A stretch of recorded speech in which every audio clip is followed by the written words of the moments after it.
Pembalasan istri dikhianati. Bab 38.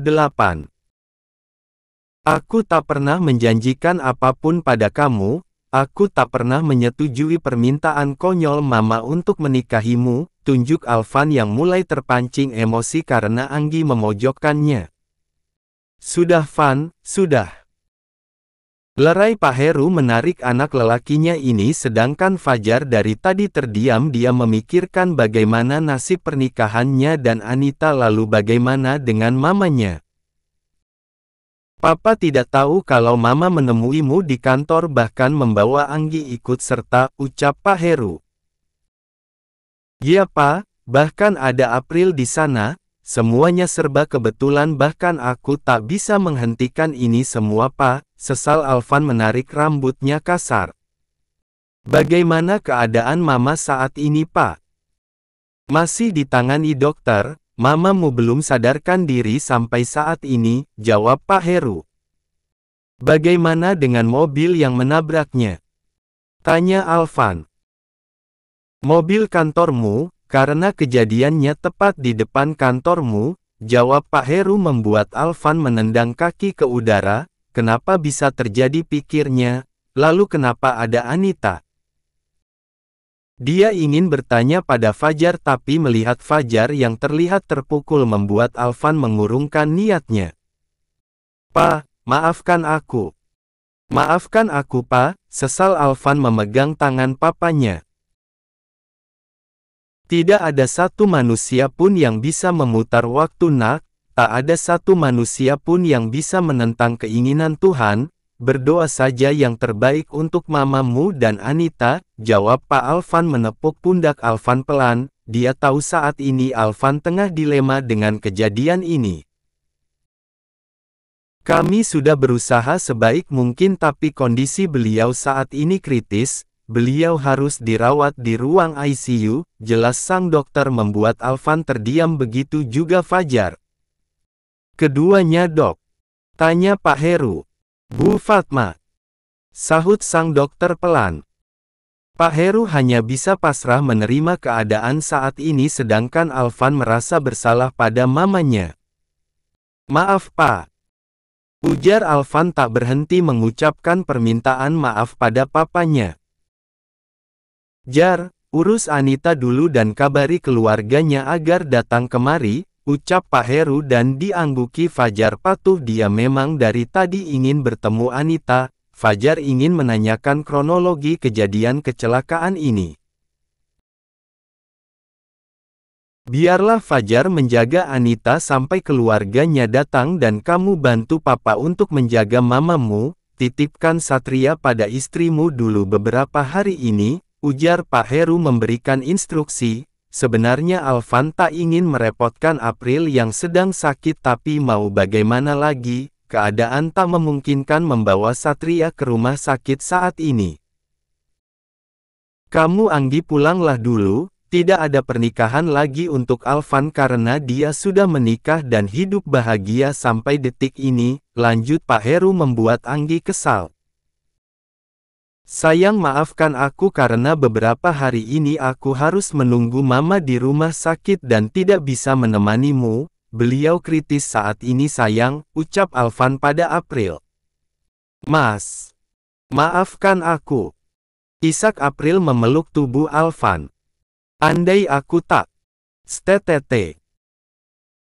Sudahlah sayang jangan memikirkan apapun. Ini murni musibah tak ada yang harus disalahkan, ucap Alvan menenangkan April tapi April tak kunjung berhenti menangis dia merasa bersalah saat ini. Aku titip Satria bisa? Tanya Alvan dan diangguki April pelan dia masih ketakutan dengan keadaan saat ini. Mas aku ingin ikut, pinta April tak ingin melepaskan Alvan. Sayang, bukan aku tak ingin mengajakmu ke sana tapi saat ini kamu tidak enak badan, Satria dan Vino juga tidak ada yang jaga, di rumah saja ya, bujuk Alvan. Setelah kondisimu membaik kita ke sana menjenguk Mama, lanjut Alvan. Janji.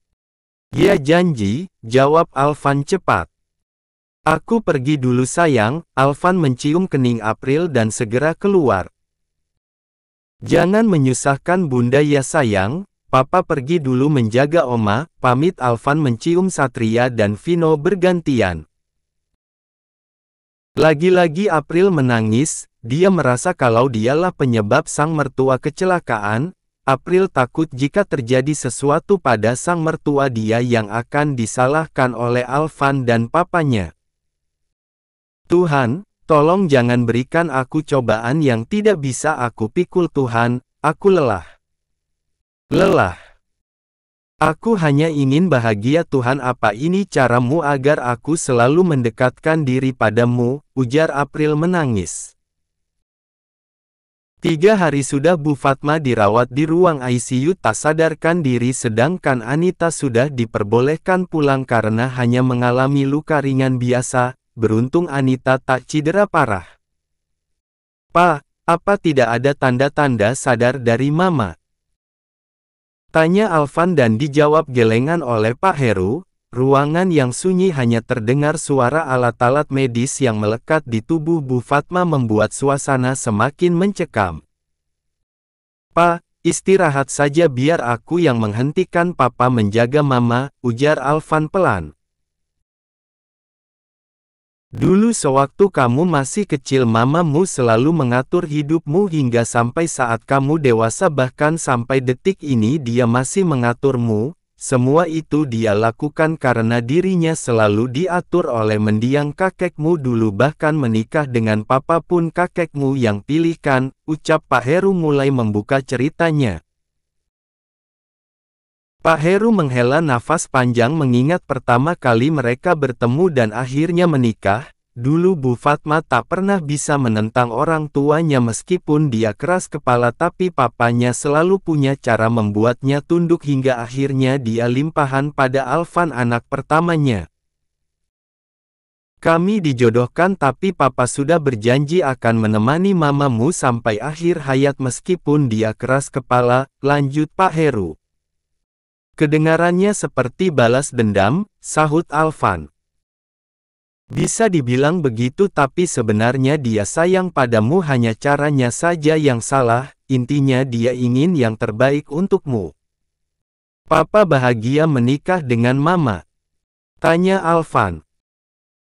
Meskipun tak bahagia janji seorang pria sejati harus dipegang sampai mati, Papa hanya berharap suatu keajaiban datang pada mamamu tapi sepertinya sulit, jawab Pak Heru tersenyum kecut.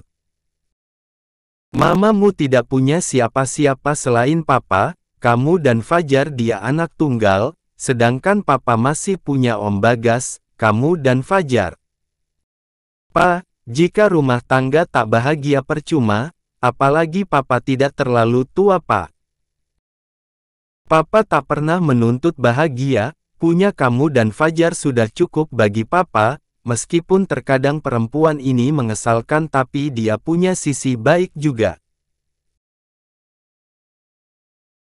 "Mamamu tak pernah berpaling dari Papa meskipun dengan segudang harta, dia perempuan setia padahal bisa saja dia meninggalkan Papa dan pergi dengan lelaki lain saat papanya tiada tapi tak dilakukannya, dia bertahan di sisi Papa meskipun tiap hari dipenuhi dengan pertengkaran. Dia bertahan untuk kalian meskipun dia mendominasimu, jika dia pergi akan ada yang kurang," jelas Pak Heru. "Apa? Rumah akan sepi tanpa ocehannya," jawab Pak Heru tersenyum kecil. "Tapi kenapa hanya aku Pak, Fajar tidak?" "Karena kamu anak pertama yang kami punya, karena kamu yang dari awal bisa diaturnya sedangkan Fajar pembangkang, pulang dan pergi sesuka hatinya," jawab Pak Heru. Alvan diam sejenak. Memang benar ucapan papanya, dia terlalu menurut dengan mamanya bahkan selalu memanjakan perempuan itu. "Aku hanya ingin menunjukkan baktiku Pak." "Boleh.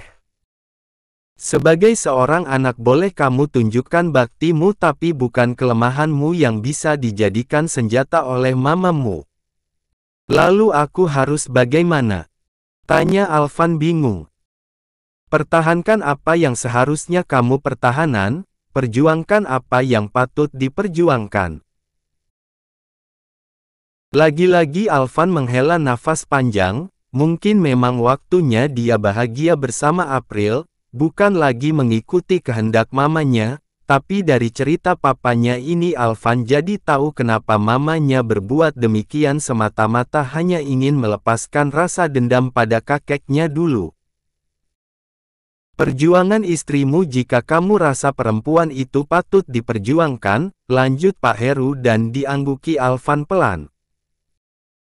Berbicara istri Alvan teringat April di rumah. Sedang apa perempuan itu sudah tiba hari ini Alvan tak begitu memperhatikannya karena sibuk di rumah sakit.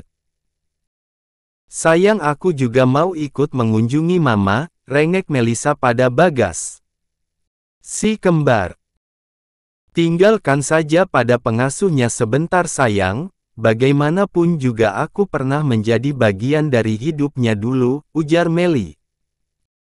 Bukan hanya dulu sekarang pun dia masih bagian kita sayang, dia kakak iparku, sahut Bagas. Iya, tapi aku benar-benar ingin bertemu dengan beliau sayang. Baiklah bersiap segera, jawab Bagas. Melisa tersenyum manis dan segera bersiap. Mengetahui Bu Fatma kecelakaan Meli sedikit sedih meskipun perempuan itu selalu membuat jengkel dirinya tapi Meli masih bersyukur memiliki mereka karena Meli tidak memiliki keluarga lagi selain mereka. Alvan pulang dengan wajah yang cukup lelah, berapa hari menginap di rumah sakit membuat tubuhnya terasa sakit dan mendadak perutnya mual. Huek, Mas, kamu sakit? Tanya April pelan. Mungkin masuk angin biasa sayang karena beberapa hari ini sibuk mengurus mama dan telat tidur di sana, jawab Alvan. Mau aku buatkan air jahe mas? Tanya April lagi. Boleh. Anak-anak mana? Sudah tidur, jawab April karena Alvan pulang memang sudah malam. Papanya harus pulang mengambil barang-barang yang dia butuhkan jadi Alvan yang menunggu hingga malam, sedangkan Fajar dia harus menghandle kantor selama Alvan yang di rumah sakit. Alvan mendekat dan memeluk tubuh April, rasa lelahnya seketika hilang melihat wajah cantik istrinya ini. Menurut Alvan semakin hari April terlihat semakin cantik bahkan dia sendiri tak ingin berpisah dengan April saat ini. Maaf beberapa hari ini aku tak bisa menemanimu, mama butuh aku saat ini sayang, jelas Alvan. Aku bisa mengerti mas, saat ini mamamu yang terpenting aku tidak masalah jadi yang kedua dia ibumu, wanita yang sudah melahirkanmu, tanpa dia kamu tak mungkin ada di dunia ini mas, ucap April. Terima kasih sayang kamu selalu mengerti aku kangen sayang. Mandi dulu mas lalu makan, aku siapkan makan malamnya ya beberapa hari ini kamu pasti makan tidak sempurna kan? Tebak April dan diangguki Alvan. Ayo mandi dulu aku tunggu di meja makan segera, perintah April. Alvan berdiri dan mengambil handuk kepalanya sedikit pusing entah ini karena kurang tidur atau hal lain, Alvan sendiri tidak mengerti. Badannya sangat lelah tapi pikirannya selalu tertuju pada mamanya. April memanaskan lauk yang sudah dia simpan di lemari, dibuatkannya minuman jahe hangat untuk Alvan, meskipun hatinya masih bertanya-tanya dengan pernikahan yang tak direstui tapi April tetap sebaik mungkin melayani Alvan. April berpikir ini hanya salah paham dan semua cepat membaik. Dia bisa merasakan hidup bahagia bersama Alvan nanti. Hingga saat ini April belum menyampaikan pada Alvan tentang kehamilannya karena memang belum ada waktu yang tepat menurutnya. Jika dia mengatakan sekarang sudah pasti Alvan akan sibuk padanya, bagaimana dengan mamanya nanti? Lebih baik April mengalah dulu saat ini sampai menunggu mertuanya pulang ke rumah dengan kondisi sehat. Masak apa sayang? Tanya Alvan memeluk tubuh April dari belakang dan sesekali mencium tengkuk perempuan cantik ini. Tadi aku masak semur daging mas, Satria lahap sekali makannya, ini aku lagi panaskan untuk kamu, jawab April tersenyum kecil melihat Alvan yang menempelkan dagu di pundaknya. Ada cah kangkung juga, tadi aku sengaja masak separuhnya, biar bisa masak malam ini untuk kamu, makannya enak panas-panas mas, lanjut April. Masak apa lagi? Ada telur balado kesukaan Vino, jawab April. Sayang terima kasih sudah membantuku menjaga Satria, aku sudah merepotkanmu. April membalikkan tubuhnya dan memegang pipi Alvan lembut, ditatapnya mata suaminya ini penuh cinta.